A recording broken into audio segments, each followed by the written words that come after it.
Wes. This is Wes's fault. Yeah. No, I don't know. I just heard about it. Do you have any thoughts on it? No thoughts. Yes, you You can have some kind of thought. What about the Bears offseason? The Bears. Yeah, Martellus better. Yeah. I say nothing right now. It was neat. It was fun to watch. Did you pick this one? I didn't pick this Pope, no. I was wrong.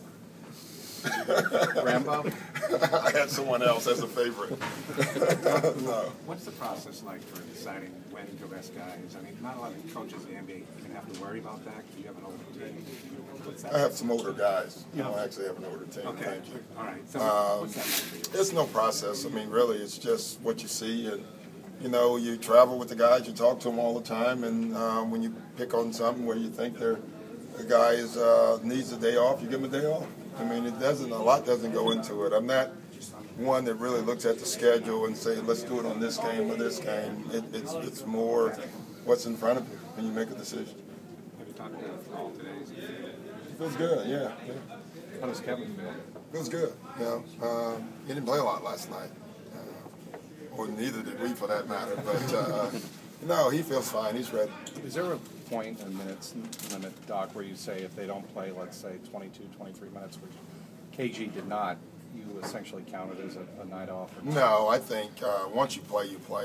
I've never bought that theory. If you play 10 minutes opposed to 30 minutes, you have more rest. I mean, it sounds great, but you still, you know, you warm up the same. You do a lot of things the same. So he was playing the back-to-back today anyway, so it really didn't matter.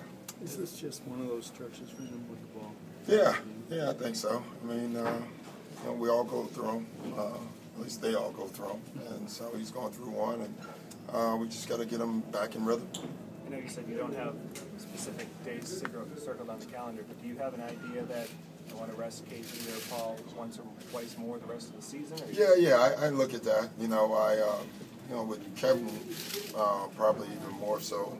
I would love to give him a couple more off this season before the playoffs start. So, but you know, listen, everything it'll all dictate. Sometimes you'll suggest it, and he's like, "I feel great," you know. So we'll find out. Does the result from last night change? Because obviously, when you sat KG the first time, it worked out. You guys had a huge win. Yeah. Sat last night, not so much. No, it doesn't. It doesn't. I mean, once you give them the day off, you've given them off, and you're hoping your team can rally and play well.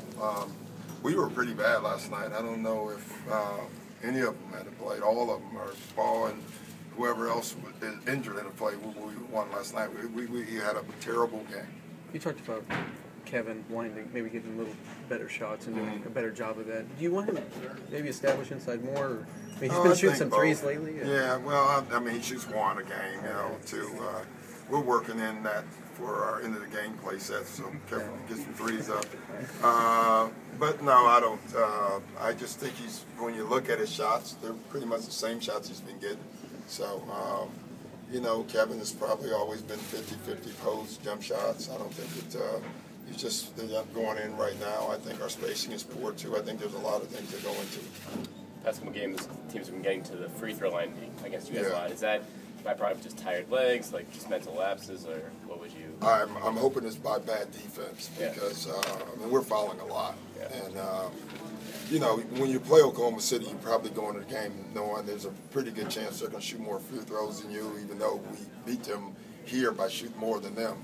But I thought in that game there was a lot of bad fouls, you know, where we didn't get matched up and guys are driving to the lanes and we're reaching, and I thought a lot of that again was last night. So that's something we have to correct. We really need a practice, to be honest. We haven't had a good practice in a while with the schedule that we've had, and we need one. We need a good one.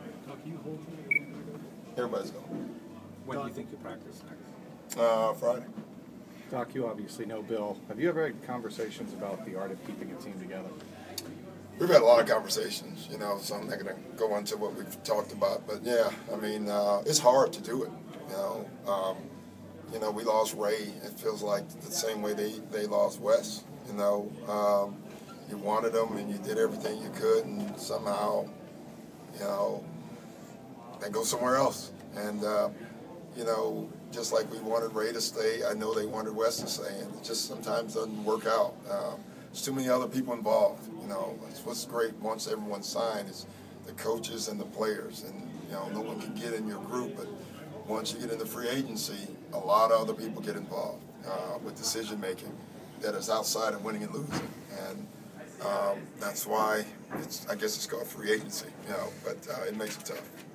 Can you comment on Toronto and how they've changed since the addition of Rudy Gay? Well, they're better. They have a go-to guy, and having a go-to guy allows the other guys to be better players. I think the guy who's probably benefited the most, without watching him every game, would be DeRozan.